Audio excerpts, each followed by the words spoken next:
ओम नमो भगवते वासुदेवाय। स्कंद पुराण के अंतर्गत वैष्णव खंड में श्री अयोध्या महात्म्य का आज हम लोग 8वां अध्याय श्रवण करेंगे। आज के इस अध्याय में अयोध्या क्षेत्र के अन्य विविध तीर्थों का वर्णन होगा तथा वशिष्ठ के मुख से विभीषण आदि का अयोध्या महात्म्य श्रवण होगा। ठीक है, तो कथा हम लोग प्रारंभ करते हैं।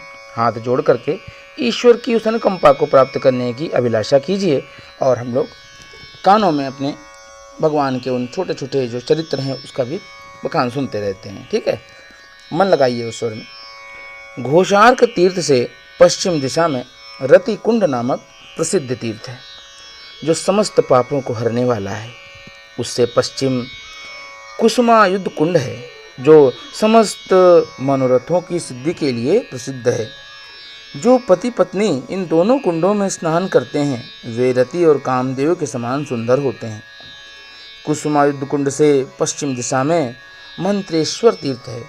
उसमें स्नान करके जो भगवान मंत्रेश्वर का दर्शन करता है वह परम गति को प्राप्त करता है। उसके उत्तर कुमुद और कमलों से सुशोभित एक सुंदर सरोवर है जिसमें किए हुए स्नान और दान अनेक प्रकार के फल देने वाले हैं। चैत्र शुक्ल चतुर्दशी को वहाँ की वार्षिक यात्रा उत्तम मानी गई है।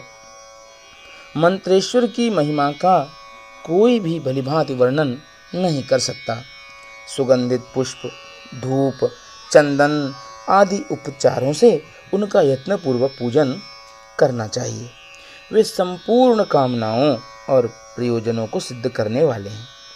उनके पूजन से मुक्ति हो जाती है। वहीं पूर्व दिशा में महारत्न नामक तीर्थ है जो सप्तम है। उसमें स्नान, दान और ब्राह्मण पूजन करने से समस्त कामनाओं की सिद्धि प्राप्त होती है।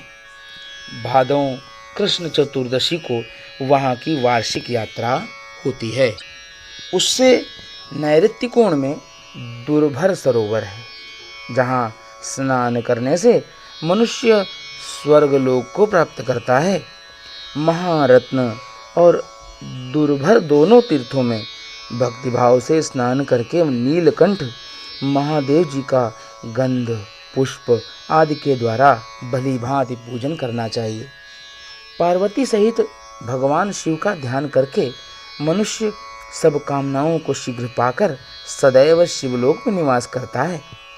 भादों कृष्ण चतुर्दशी को जो मनुष्य श्रद्धा सहित विधि पूर्वक शिव पूजा तथा ब्राह्मण पूजा विशेष रूप से करता है वह शिवलोक में निवास करता है।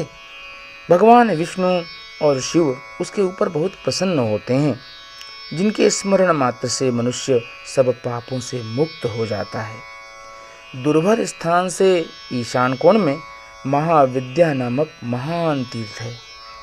उसके दर्शन मात्र से मनुष्यों के हाथ से सब सिद्धियां अपने आप प्राप्त होने लग जाती हैं। महाविद्या के आगे सरोवर में स्नान करके जो महाविद्या का श्रद्धा और भक्ति से दर्शन करता है वह परम गति को प्राप्त होता है। वहीं सुप्रसिद्ध सिद्ध पीठ है, वहाँ उत्तम भक्ति से पूजा करनी चाहिए। जो पवित्र मनुष्य वहाँ श्रद्धा से शिव, शक्ति, गणपति तथा भगवान विष्णु के मंत्रों का एकाग्रचित्त होकर जाप करता है उसको सदा सिद्धि प्राप्त होती है। आश्विन शुक्ल पक्ष के नवरात्र में वहाँ की यात्रा करके मनुष्य सब पापों से मुक्त हो जाता है। उसके समीप ही क्षीर कुंड में दुग्धेश्वर नाम से प्रसिद्ध भगवान शिव विराजमान है। उस क्षीर संगम कुंड का सीता जी ने बड़ा सत्कार किया है, इसलिए सीता कुंड के नाम से भी उसकी प्रसिद्धि हुई है। सीता कुंड में स्नान करके सीता, राम, लक्ष्मण और दुग्धेश्वर नाथ का पूजन करके मनुष्य सब मनोरथों को पा लेता है। ज्येष्ठ मास की चतुर्दशी को वहाँ की वार्षिक यात्रा संपन्न होती है। वहाँ पूर्व दिशा में सुग्रीव द्वारा निर्मित एक उत्तम तीर्थ है जो तपोनिधि तीर्थ के नाम से विख्यात है। उसमें स्नान दान करके श्री रामचंद्र जी का यत्नपूर्वक पूजन करने से मनुष्य संपूर्ण कामनाओं को प्राप्त कर लेता है। उससे पश्चिम हनुमत कुंड है और हनुमत कुंड के पश्चिम में विभीषण कुंड है। उन दोनों में स्नान, दान और श्री रामचंद्र जी का पूजन करने से मनुष्य सब कामनाओं को प्राप्त करता है।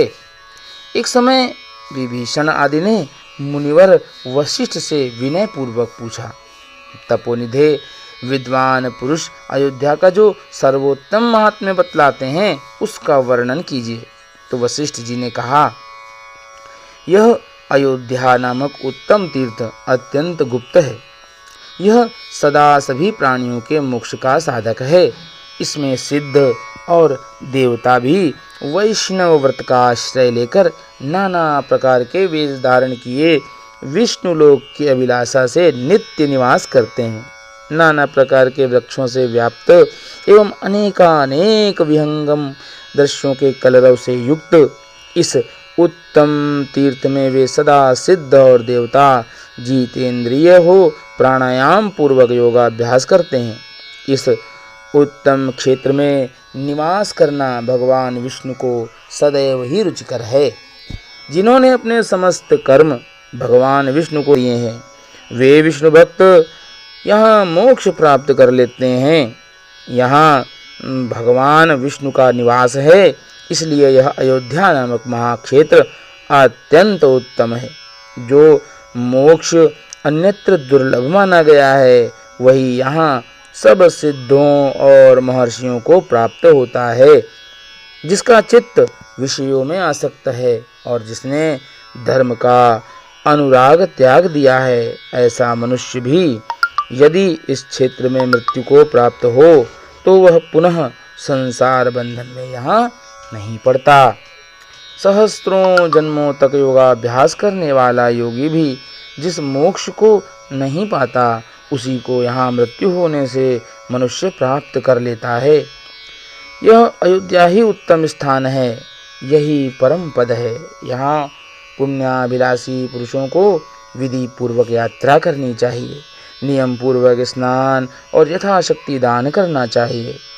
दान के लिए तो हमने पहले ही आपको बता दिया है, दशांश दान आपको करना चाहिए। मन को वश में करके पवित्र व्रत वाला पुरुष भली भांति यहाँ की यात्रा संपन्न करे। अयोध्या में जहाँ कहीं भी मृत्यु को प्राप्त होने पर धीर पुरुष उत्तम मोक्ष को प्राप्त करता है। वशिष्ठ जी का कहा हुआ यह महात्म्य सुनकर विभीषण आदि सब लोगों का चित्त निर्मल हो गया। इस प्रकार स्कंद पुराण के अंतर्गत वैष्णव खंड में श्री अयोध्या महात्म्य का आज हम लोगों ने 8वां अध्याय श्रवण किया। प्रेम से बोलना पड़ेगा, श्री रामचंद्र भगवान की जय। ओम नमो भगवते वासुदेवाय। आपको यह वीडियो अगर अच्छा लगा, ईश्वर की जरा सी भी हम आपको झलक दिखला पाए तो इसमें हमारा यह कथानक सार्थक रहा। अगर आपको लगे कि नहीं लाइक करने लायक है यह हमारा प्रयास, तो अवश्य इसको लाइक कीजिए और वीडियो को शेयर कीजिए। साथ ही साथ चैनल अगर सब्सक्राइब अभी तक नहीं किया है तो इसको कर लीजिए, क्योंकि चैनल सब्सक्राइब करेंगे और वीडियो में जो बेल आइकन दिया गया वो भी बेल आइकन को प्रेस कर देंगे तो आप यूँ मान के चलिए कि आपको ऐसे ही वीडियो लगातार मिलते रहेंगे। हमारे नित्य के जो शुभ मुहूर्त का वीडियो है जो रात्रि 9 बजे अवश्य ही आता है भारतीय समय के अनुसार, तो उसको भी देखा करिए। वह भी आपके जीवन में अवश्य ही आमूलचूल बदलाव लाएगा। बहुत ही पॉजिटिव वाइब्रेशंस आपके जीवन में आएंगे। इन्हीं शब्दों के साथ प्रेम से बोलिएगा, सीताराम भगवान की जय।